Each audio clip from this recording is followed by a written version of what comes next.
દર્શક મિત્રો, સત્ય ન્યૂઝમાં હું ધાર્મિક જાવ્યા આપ સૌનું હાર્દિક સ્વાગત કરું છું। નજર કરીએ આજના મુખ્ય સમાચારો પર।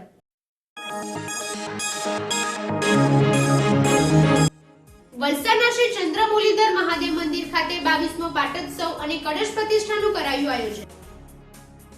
વલસાડ નગરપાલિકાની ફરિયાદ નિવારણ કેન્દ્ર બન્યું સુમસાન કબ્રસ્તાન। 2 વર્ષ અગાઉ ચાલુ કરાયેલ ફરિયાદ નિવારણ કેન્દ્ર દૂર ખાઈ રહ્યું છે। પાડી તાલુકાના પંચાયતની ચૂંટણીમાં ખરેખરાનો જંગ। તરમાલિયા ગામે 2 સગા ભાઈઓ સરપંચ પદ માટે ઉમેદવારી। પાડી સરસ્વતી વિદ્યાલય શાળા દ્વારા ડિજિટલ ઇન્ડિયા કેશલેસ જનજાગૃતિ અભિયાન રેલી નીકળી।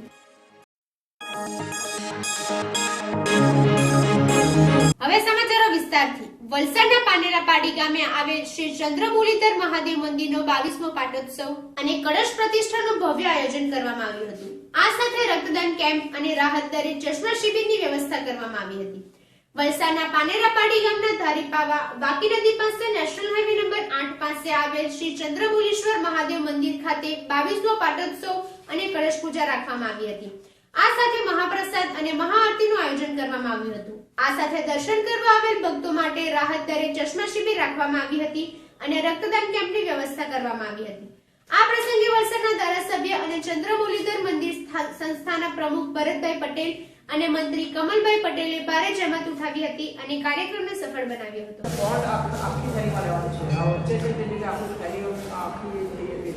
માક્ષર સુદ દસમના રોજ શિવ મંદિર, હનુમાનજી મંદિર અને સંતોષી માતાના મંદિરના પાટોત્સવ 22મો પાટોત્સવ ઉજવાઈ રહ્યો છે। સાથે સાથે દરેક મંદિર નવા બનાવ્યા છે તો શિવ મંદિરના કળશ પૂજાનું આયોજન આજે ભવ્ય રીતે કરવામાં આવ્યું છે। ટોટલ 30 કપલ યજમાન તરીકે બેઠા છે, બીજા 4 કપલ મુખ્ય યજમાન તરીકે બેઠા છે અને આજ રોજ લગભગ 3,500 માણસોનો મહાપ્રસાદ બનાવવામાં આવ્યો છે અને ભવ્ય પૂજાનું આયોજન કરવામાં આવ્યું છે। આ મંદિરમાં દર વર્ષે આ માક્ષર સુદ દસમના રીતે પાટોત્સવનું આયોજન કરવામાં આવે છે। સાથે સાથે આજ રોજ દર વર્ષના જેમ બ્લડ કેમ્પનું આયોજન કરવામાં આવેલું છે। સાથે ચશ્મા શિબિર એટલે રાહત દરે ચશ્માના શિબિરનું પણ આયોજન ઓપ્ટિક કવરના ડૉક્ટર સિદ્દીકી તરફથી કરવામાં આવેલ છે, જેથી કરીને ગરીબ લોકો ચશ્મા શિબિરનો લાભ લઈ શકે। બ્લડ કેમ્પમાં આજે લાભ લેવા માટે યુવાન મિત્રો ઘણા બધા બ્લડ આપી રહ્યા છે।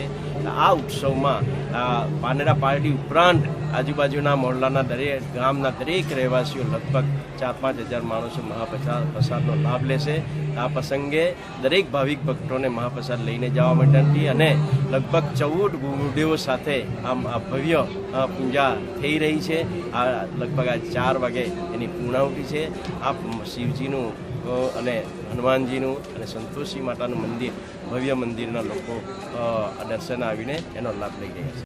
ગુજરાતના વિકાસની હોડમાં ડિજિટલ પાલિકાના લિસ્ટમાં ભલે વલસાડ નગરપાલિકાની એન્ટ્રી થઈ હોય, પરંતુ વલસાડ નગરપાલિકાની એકમાત્ર ફરિયાદ નિવારણ કેન્દ્રમાં હજી સુધી એક પણ સમસ્યાની એન્ટ્રી નહીં થઈ હોવાનું દેખાઈ આવે છે।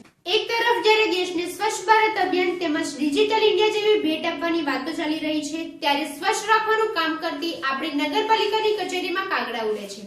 સત્ય ન્યૂઝ દ્વારા જે તસવીર જાહેર કરવામાં આવી છે તેમાં નગરપાલિકાની કચેરી પર લાગેલા બેનરમાં જોઈ શકાય છે। નગરપાલિકા બધી જ ફરિયાદ અહીંયા લેવામાં આવે છે, ત્યારે ના તો કચેરીમાં કોઈ અધિકારી નજરે પડે છે, ના તો કોઈ ફરિયાદી। અત્રે ઉલ્લેખનીય છે કે અધિકારીની પોલ મારવાની આદતના લીધે કોઈ ફરિયાદી ફરિયાદ લઈને આવે તો ફરિયાદ આપે ક્યાં?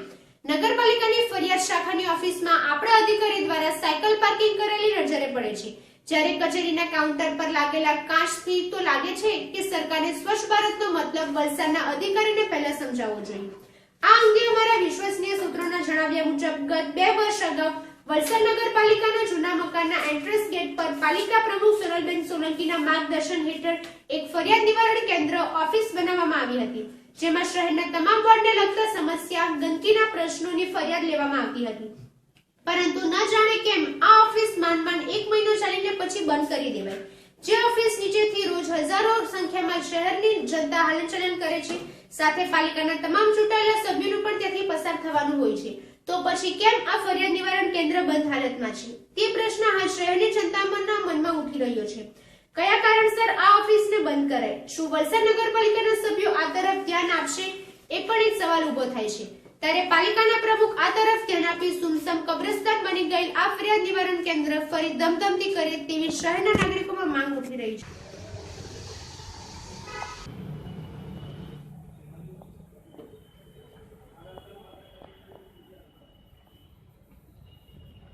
પાડી તાલુકાની ગ્રામ પંચાયતની કુલ 46 જેટલી પંચાયતના સરપંચોની ચૂંટણી 27 ડિસેમ્બરના રોજ યોજાનાર ચૂંટણીમાં શુક્રવારના રોજ 100 થી વધુ સરપંચ પદ માટે ઉમેદવારી ફોર્મ ભરાઈ રહ્યા છે તેમજ 300 જેટલા સભ્યોના ઉમેદવારી ફોર્મ પેનલ બનાવીને ભરી ગયા છે।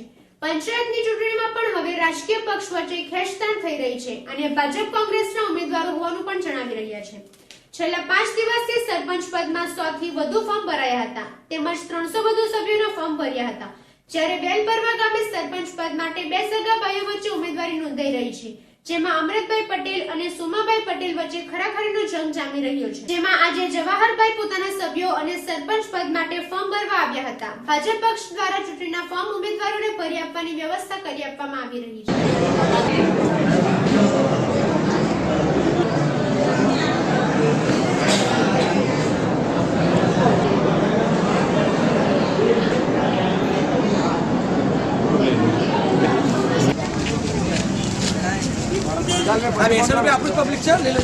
બધું તમારું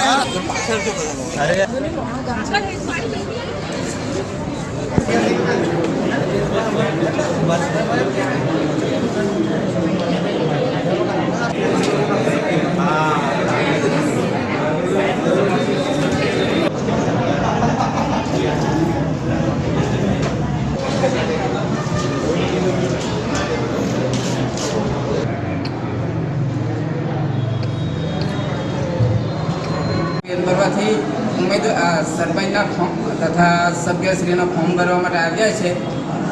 આજે હું 20 વર્ષથી રાજકારણમાં છું। ગ્રામ પંચાયતના સરપંચ તરીકે પણ રહી ચૂક્યો છું, તાલુકા પંચાયતના સભ્ય તરીકે પણ રહી ચૂક્યો છું, પંચાયતના ડેપ્યુટી સરપંચ તરીકે પણ રહી ચૂક્યો છું, મારા મિસિસ તાલુકા પંચાયતના સભ્ય તરીકે રહી ચૂક્યા છે। જેથી ગામ લોકોએ સામે ચાલીને આવીને મને કહે કે આપણા ગામનો વિકાસ કરવો હોય તો અમૃતભાઈ તમારા જેવા સરપંચ હોય તો જ વિકાસ થઈ શકે છે અને તમારે ઉમેદવારી કરવાની ખાસ જરૂર છે। જેથી ગામ લોકોનું મેં માન આપીને આજે ઉમેદવારી કરી રહ્યો છું અને જે કોઈ આજ સરપંચ તરીકે હતા તે વખતે મેં 15 વર્ષના જૂના પ્રશ્નો પણ ઉકેલી આપ્યા છે અને છતાં આજે આ ગયા વખતના સરપંચથી અમુક 2-3 પ્રશ્નો એવા હતા ઉકેલાયા છે તે પ્રશ્નો હું ઉકેલીને હું ગામનું હિત કરવા ઈચ્છું છું। મારી જોડે મારા ગામ પંચાયતના માજી સભ્યશ્રી, ડેપ્યુટી સરપંચશ્રી તથા ગામના આગેવાન શ્રી ગોપાલભાઈ, ભાણાભાઈ, ગુલાબભાઈ, આપણે વિનયભાઈ મારા વિકાસનું કામ કરવા મદદ કરી છે મને જાહેર કરી છે। ચૂંટણી કરવા ફોર્મ ભરવા શું લાગે છે તમારા ગામનું વાતાવરણ? અમારા ગામના કામો બહુ થયા, આગળ સરપંચ 5 વર્ષ કરી ગયા, ગામના કામો બધા વિકાસના કામો બહુ થયા છે એટલે આખા ગામનો આગ્રહ છે કે ભાઈ સુરેશભાઈ આપણે તમારે જ રહેવાનું છે।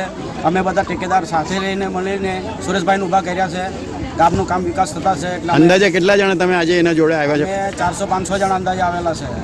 હા, શું લાગે વિકાસમાં જીતા પછી સુરેશભાઈ જીતી ગયા પછી શું કામો બાકી છે તે પૂરા કરવાના? હા, સુરેશભાઈ જીતી ગયા એટલે જેટલા કામો બાકી છે અમારે પૂરા કરવાના છે।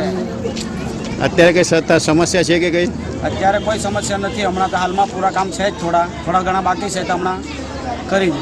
કોણ કોણ આવ્યો હતો? બધા ગામના લોકો આવેલા છે ને એ લોકોએ કીધું કે સુરેશભાઈ તમે જ ઉભી લો। હા અમે તમારા સાથે છે એમ કીધું એ લોકો બધા ગામમાં। હા, આખી પેનલ જ તમારી સારી છે? મારી આખી પેનલ સારી છે, વિકાસના કામ થયા છે ગામમાં, સારું કામ થયું એટલે લોકોની આગ્રહ છે કે સુરેશભાઈ તમે ઉભી રહો। હા, કેટલા તમારા સાથે જ છે? કેટલા જોડે અંદાજે કેટલા મહિલા લોકોને તમારા જોડે છે આજે? 400 જણા, 400-500 જણા ખરા। આમાં કઈ પક્ષ વગેરે કઈ રાખવાનું? પાડી સરસ્વતી વિદ્યાલય પૂર્ણિયા શાળા દ્વારા આજ રોજ સવારે ડિજિટલ ઇન્ડિયા કેશલેસ જનજાગૃતિ અભિયાન રેલી શાળાથી નીકળી જે પાડી દમણી ચાપા સરકારી હોસ્પિટલ ખાતેથી નીકળી હતી જેમાં શાળાના ટ્રસ્ટી પરિમલભાઈ પંડ્યા, મંત્રી રાજેશભાઈ રાણા, શાળાના આચાર્ય શિક્ષક અભી પરમાર, શિક્ષિકા તેમજ મોટી સંખ્યામાં શાળાના વિદ્યાર્થીઓ રેલીમાં જોડાયા હતા। પાડી દમણી ચાપાથી Kansarvad, Lad street, Rana street, Vaniyavad, Biradvada bank, Limda ચોકથી પાડી 4 રસ્તા ઓવરબ્રિજ ખાતે પહોંચી હતી જ્યાં ભારતભરમાં ડિજિટલ ઇન્ડિયા કેશલેસ પ્રોજેક્ટ અંગે શાળાના વિદ્યાર્થીઓને માર્ગદર્શન પૂરું પાડ્યું હતું। આવનારા દિવસોમાં દરેકને મોબાઈલ તેમજ બેંકના કાર્ડ દ્વારા લેવડ-દેવડ કેવી રીતે કરવી જે અંગે સમજ પૂરી પાડી હતી અને જેથી ભ્રષ્ટાચાર નાબૂદ થઈ શકે.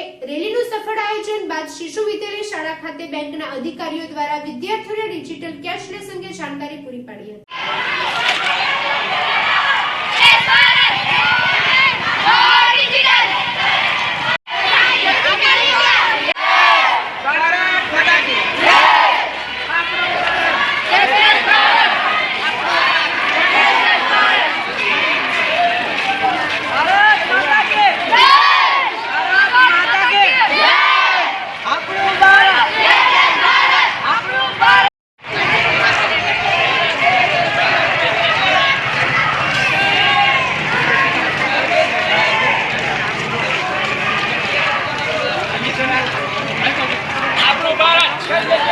ડિજિટલ ઇન્ડિયાનું એક સ્વરૂપ છે. કેશલેસ ભારત બનાવવાનું જે આપણા માનનીય શ્રી વડાપ્રધાન શ્રી દ્વારા જે બીડું ઉપાડવામાં આવ્યું છે તેને વિદ્યાર્થી દ્વારા ટેકો છે.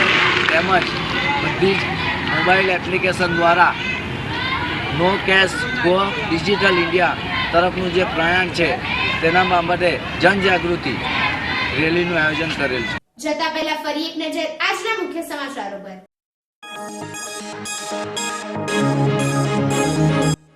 વલસાડના શ્રી ચંદ્રમૌલીધર મહાદેવ મંદિર ખાતે 22મો પાટોત્સવ અને કળશ પ્રતિષ્ઠાનું કરાયું આયોજન. વલસાડ નગરપાલિકાની ફરિયાદ નિવારણ કેન્દ્ર બન્યું સુમસાન કબ્રસ્તાન. 2 વર્ષ અગાઉ ચાલુ કરાયેલ ફરિયાદ નિવારણ કેન્દ્ર ધૂળ ખાઈ રહ્યું છે. પારડી તાલુકાના પંચાયતની ચૂંટણીમાં ખરેખરાનો જંગ. તરમાલિયા ગામે 2 સગા ભાઈઓ સરપંચ પદ માટે ઉમેદવારી.